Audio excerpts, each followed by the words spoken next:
मैं डॉक्टर दीपा कौशिक, सह आचार्य इतिहास, राजकीय कन्या महाविद्यालय राजगढ़। आज बीए सेकेंड ईयर के राजस्थान हिस्ट्री के पेपर में हम मारवाड़ के जसवंत सिंह और औरंगजेब के विषय में चर्चा करेंगे। इससे पहले वाले लेक्चर में मैंने आपको उत्तराधिकार के संघर्ष के बारे में बताया था। उत्तराधिकार का संघर्ष जो कि शाहजहां के पुत्रों औरंगजेब, दारा शिकोह, शुजा और मुराद के मध्य हुआ, उसके बारे में आपको जानकारी दी, और जिसमें कि धर्मत के युद्ध में औरंगजेब जो था वो सफल हुआ, और इस उत्तराधिकार के युद्ध में मुगलों की ओर से दारा शिकोह की ओर से जसवंत सिंह ने शाही सेना की ओर से भाग लिया। अब कि धर्मत के युद्ध में जब सफल औरंगजेब हो गया, और तब औरंगजेब और मुराद आगरा की तरफ बढ़े, और साथ ही दारा शिकोह की जो सेना थी वो भी आगरा से चल पड़े।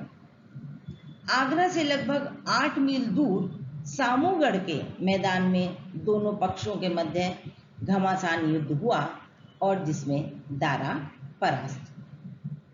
दारा के परास्त होने के पश्चात उत्तराधिकार का संघर्ष जो है वो एक महत्वपूर्ण पड़ाव पर पहुंच गया, और औरंगजेब ने विजयी होते ही 8 जून 1658 को आगरा के दुर्ग पर अधिकार कर लिया, और उसने शाहजहां को किले में बंदी बनाकर रख दिया। अब जब दारा शिकोह परास्त हो गया तो औरंगजेब ने उस दारा का दिल्ली की ओर पीछा किया, और साथ ही 25 जून की रात मथुरा के पास उसने एक और चाल खेली।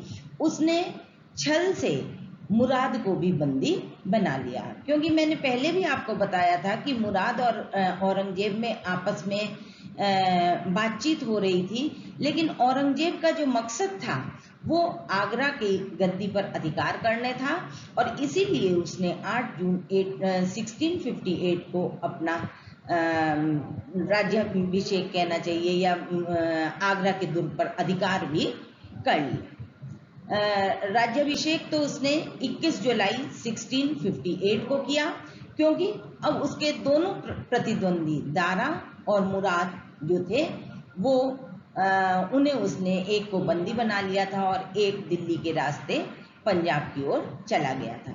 अब औरंगजेब के लिए राज्य निष्कंटक था, और 21 जुलाई 1658 को औरंगजेब ने दिल्ली में अपना प्रथम राज्याभिषेक संपन्न कराकर स्वयं आलमगीर की पदवी धारण की। इसके बाद यहाँ पर जो हमारी चर्चा का आज का विषय है कि जब औरंगजेब का राज्याभिषेक हो गया, तब औरंगजेब और जसवंत सिंह के संबंध कैसे रहे, और क्योंकि अभी तक धर्मत के युद्ध में जसवंत सिंह जो थे वो औरंगजेब का विरोध कर रहे थे, तो अब जसवंत सिंह के सामने एक ये बड़ी समस्या थी कि वो औरंगजेब के साथ किस प्रकार सामंजस्य बैठाएं। तो औरंगजेब के सम्राट बन जाने पर जसवंत सिंह भयभीत हो उठे, और उन्हें ये लगने लगा कि अब इनके साथ कैसे सामंजस्य बैठाएं। लेकिन औरंगजेब भी पूर्ण चतुर था, उसे इस बात का पता था कि क्योंकि शाही दरबार के विषय में जसवंत सिंह को काफी जानकारी है, तो इसलिए उसने उसके पास एक शाही फरमान भेजा और दरबार में उपस्थित होने को कहा। जब जसवंत सिंह को यह फरमान प्राप्त हुआ तो 14 अगस्त 1658 को जसवंत सिंह के औरंगजेब की सेवा में उपस्थित होने पर औरंगजेब ने उसका काफी सम्मान किया। उसे 500 अशर्फियां, नजराना में, और 30 अगस्त को उसने जसवंत सिंह को 2.5 लाख वार्षिक आय की जागीरदारी भी प्रदान कर दी, और साथ ही उसे क्षमा कर दिया। तो इस प्रकार हम देखते हैं कि अब औरंगजेब जो था वो जसवंत सिंह के साथ मधुर संबंध बनाने या उसके संबंधों का, जो मुगल राजशाही से उसके संबंध थे, उनका फायदा उठाने के पक्ष में था। दूसरी तरफ दारा का पीछा करते हुए औरंगजेब जब मुल्तान पहुंचा, तब उसे बंगाल के शुजा, जो बंगाल से चल पड़ा था, उससे सूचना मिली कि वो दिल्ली की ओर बढ़ रहा है। तो ऐसी स्थिति में हम ये देखते हैं कि अब उसके सामने एक ये समस्या थी कि वो तुरंत दिल्ली की ओर बढ़े और आगरा की ओर, जिससे कि वो शुजा का सामना कर सके। अतः शुजा द्वारा जब बनारस की ओर बढ़ने की सूचना औरंगजेब को मिली, तो उसने जसवंत सिंह और अन्य सरदारों को अपने साथ ले लिया। और वो इस समय जसवंत सिंह को बिल्कुल भी अकेला नहीं छोड़ना चाह रहे थे। वो जसवंत सिंह व अन्य राजपूत सैनिकों को या शाही सैनिकों को साथ लेकर सोरों में शिकार के उद्देश्य से निकले और 23 दिसंबर को शुजा ने आसानी से इलाहाबाद के किले पर अधिकार कर लिया। और इलाहाबाद के किले पर अधिकार करने के पश्चात अब शुजा जो है वो आगरा की ओर बढ़ने की योजना बनाने लगा। लेकिन अभी आगरा दूर था, तो अतः 30 जून 1658 को वह खजुआ नामक स्थान पर पहुंचा। अब ये जो खजुआ में जो युद्ध हुआ, उसमें जो जसवंत सिंह की भूमिका रही, उसके बारे में हम चर्चा करते हैं।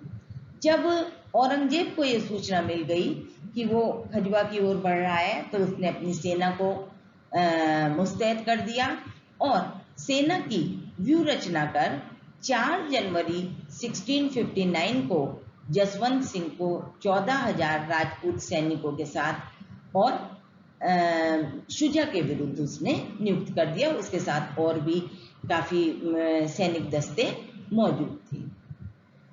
इस दिन कुछ विशेष युद्ध न होने की स्थिति में दोनों सेनाएं शाम के पश्चात विश्राम करने की स्थिति में आ गई। और लेकिन जसवंत सिंह जो था वो मानसिक रूप से काफी परेशान थे, क्योंकि उनके मन में एक अन्य बात चल रही थी। वो बात क्या थी कि वो औरंगजेब का औरंगजेब द्वारा उन्हें सम्मान और जागीर देने के पश्चात भी वो औरंगजेब के व्यवहार के प्रति आशंकित रहते थे। और दूसरी तरफ कभी उनके मन में यह आता था कि शुजा के साथ मैत्रीपूर्ण संबंध स्थापित कर लें, लेकिन शुजा को वो गद्दी के उत्तराधिकारी के रूप में नहीं देखना चाहते थे। जसवंत सिंह का जो मुख्य उद्देश्य था वो क्या था कि शाहजहां को किसी तरह जो जेल में कैद कर दिया गया है उसे रिहा कर दिया जाए और वो सिंहासन पर बैठाने में सफल हो सके। तो लेकिन औरंगजेब, जैसे कि मैंने बताया कि वो भी जसवंत सिंह पर बहुत अधिक भरोसा नहीं कर रहा था और उसने उसे अपने साथ रखने का निश्चय किया। 5 जनवरी 1658 को जब सुबह भी नहीं हुई थी, उससे कुछ समय पूर्व भोर के समय में जसवंत सिंह ने राजपूत सैनिकों को साथ लेकर औरंगजेब के पुत्र सुल्तान मोहम्मद के ने जहां पड़ाव डाल रखा था खजुआ के युद्ध हेतु, वहां पर उसके पड़ाव पर आक्रमण कर दिया और वहां पर राजपूत सैनिकों ने काफी लूटपाट करी और उन्हें काफी धन प्राप्त हुआ। अब इस आक्रमण के परिणाम स्वरूप मुगल सैनिक जो थे उन्होंने ये समझा कि ये शुजा के द्वारा आक्रमण किया गया है, लेकिन शुजा ने जसवंत सिंह का संदेश मिलने के बावजूद कोई प्रयास नहीं किया। शुजा को जसवंत सिंह ने संदेश भिजवा दिया था कि मैं आक्रमण करने जा रहा हूं, और ऐसी स्थिति में यदि शुजा चाहता तो वो जसवंत सिंह का साथ देकर मुगलों को इस समय वहां पर परास्त करके और अपना जीत निश्चित कर सकता था। लेकिन शुजा ने अपना समय जो है वो आलस्य में निकाल दिया और इसलिए शुजा के हाथ कुछ नहीं लगा। दूसरी तरफ औरंगजेब को जब इस बात की सूचना मिली कि ये जो युद्ध था ये जसवंत सिंह के द्वारा किया गया था, तो वो, और इसका मतलब उन्होंने उनसे विश्वासघात किया है, तो इससे औरंगजेब जो थे वो काफी उन पर नाराज हुए और उन्होंने पुनः अपनी व्यूह रचना करके अपने सैनिकों में क्या कहते हैं, साहस का संचार किया और शुजा के उस पर आक्रमण करने की उन्होंने बात कही। लेकिन शुजा की सेना पर औरंगजेब की सेना ने प्रहार किया और परिणाम ये हुआ कि इसमें शुजा परास्त हुआ और मुगल सैनिकों ने वहां पर उसका जो शिविर था जहां शुजा का, वहां पर काफी लूटपाट की और जितना धन जसवंत सिंह ने शाही सेना से प्राप्त किया था उससे भी अधिक धन उसने शुजा की सेना से प्राप्त किया।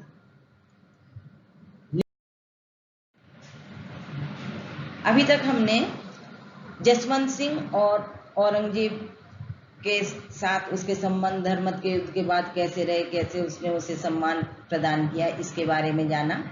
अब हम यहाँ पर इस स्लाइड में देखते हैं कि जसवंत सिंह और दारा शिकोह के मध्य क्या बातचीत चल रही थी और औरंगजेब का तब क्या एटीट्यूड रहा। जैसा कि खजुआ के युद्ध में जब औरंगजेब को पता चल गया कि जसवंत सिंह ने उसके साथ विश्वासघात किया है, तो उससे औरंगजेब काफी नाराज हुए और जसवंत सिंह जोधपुर की ओर चल पड़े। दूसरी तरफ जसवंत सिंह को भी इस समय यह आशंका थी कि औरंगजेब उन पर आक्रमण कर सकते हैं और औरंगजेब ने इस विश्वासघात का बदला लेने के लिए जसवंत सिंह को जोधपुर से बाहर निकाल दिया और उनके स्थान पर राय सिंह को जोधपुर के सिंहासन पर बैठा दिया। अब जसवंत सिंह को ये पता चल गया कि मेरे विश्वासघात करने का ये परिणाम हुआ। दूसरी तरफ औरंगजेब भी अंदर अंदर आशंकित था, क्योंकि उसे ये पता था कि कहीं जसवंत सिंह और दारा एक साथ न मिल जाएं, और यदि वो एक साथ मिल जाएंगे तो उनकी सैन्य शक्ति ज्यादा हो जाएगी। अतः इसी समय उसे ये सूचना भी मिली कि दारा गुजरात आ पहुंचा है। वैसे तो दारा का उद्देश्य दक्षिण भारत जाने का था, लेकिन रास्ते में ही दारा को ये सूचना मिली कि ये गलत सूचना मिल गई कि खजुआ के युद्ध में शुजा की विजय हुई है और औरंगजेब परास्त हुआ है। इसलिए उसने दक्षिण जाने का विचार त्याग दिया।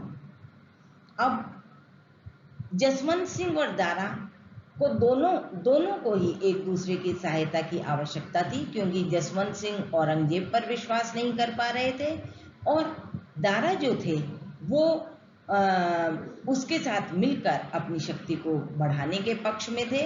अतः 14 फरवरी 1659 को शुजा जो है वो अजमेर की तरफ बढ़ गया और शुजा जब वहां पहुंचा तब जसवंत सिंह ने भी उन्हें सूचना दी कि वो भी अजमेर पहुंचने वाले हैं। औरंगजेब स्थिति को भांप गया और उसने ये प्रयास किया कि अब पुनः जसवंत सिंह को अपने साथ मिला लिया जाए। अतः अपने पक्ष में करने के उद्देश्य से औरंगजेब ने शाही सेना को, जो कि जसवंत सिंह के विरुद्ध थी, उसे वापस बुला लिया और मिर्जा राजा जयसिंह को जसवंत सिंह के समझाने हेतु भेजा। जसवंत सिंह जयसिंह की बातों से प्रभावित हुए और जयसिंह ने उनसे कहा कि इस समय आपका भला इसी बात में है कि आप औरंगजेब के पक्ष में आ जाओ। जसवंत सिंह भी हाथ में आए इस मौके को खोना नहीं चाहते थे। अतः जसवंत सिंह ने दारा का पक्ष तुरंत त्याग दिया और औरंगजेब की सेवा में जाने को तैयार हो गए। दूसरी तरफ दारा अजमेर पहुंचकर उनकी प्रतीक्षा करने लगे और जब उन्होंने उनसे संवाद किया तब जसवंत सिंह ने उन्हें उत्तर दिया कि मैं शाही सेवा के प्रति उत्तरदायी हूं और इसलिए वो उनका मंतव्य समझ गए जिससे कि दारा शिकोह को बहुत आघात पहुंचा। अब दारा शिकोह की स्थिति ये थी कि वो चारों ओर से अजमेर में शाही सेना और कहना चाहिए जसवंत सिंह की सेना से घिर गए और 12 मार्च 1659 को देवराई नामक स्थान पर औरंगजेब की सेना के साथ शुजा का युद्ध हुआ, जिसमें कि औरंगजेब की सेना ने शुजा को परास्त किया और परास्त होकर शुजा पुनः गुजरात की ओर चले गए। अब औरंगजेब ने जसवंत सिंह के सामने प्रस्ताव तो भिजवा दिया था, लेकिन अभी जसवंत सिंह को पूर्ण रूप से अपने पक्ष में करने के उद्देश्य से औरंगजेब ने जसवंत सिंह के अपराध को क्षमा कर दिया और उन्हें वही पुराना जो कि उन्हें पूर्व में उन्होंने दिया था 7000 मनसब दे दिया और इसके साथ ही साथ उन्होंने गुजरात की सूबेदारी भी जसवंत सिंह को सौंप दी तथा साथ ही महाराजा की उपाधि भी प्रदान कर दी। ये जसवंत सिंह के लिए बड़ा सम्मान था और जसवंत सिंह को जब औरंगजेब की ये कृपा मिली तो वो औरंगजेब के प्रति निष्ठावान होने का उन्होंने कोशिश की कि वो औरंगजेब के प्रति निष्ठावान रहेंगे। अब इस चैप्टर में तो हमने यहाँ पर औरंगजेब और जसवंत सिंह के यहाँ तक के संबंधों के बारे में जानकारी ली। नेक्स्ट जो हमारा चैप्टर होगा वो जैसे कि मैंने बताया कि जसवंत सिंह को गुजरात की सूबेदारी मिल गई।